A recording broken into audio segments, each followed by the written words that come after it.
this morning.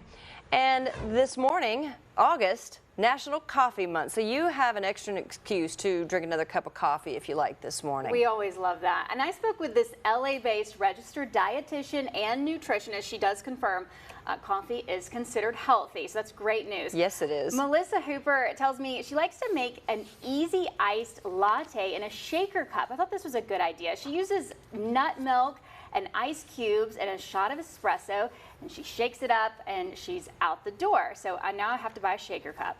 And then she showed me this viral TikTok. It's called a whipped coffee recipe. So you got to remember 3 ingredients, and it's 2 tablespoons of instant or freeze-dried coffee, 2 tablespoons of white sugar, 2 tablespoons of hot water. And then you whip it all together with a milk frother thing, and you pour it over ice and milk of your choice.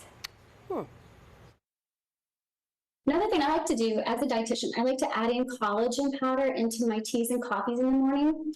So that's another really sneaky way to make it just a little bit more healthier. All right, so now I have to buy collagen powder.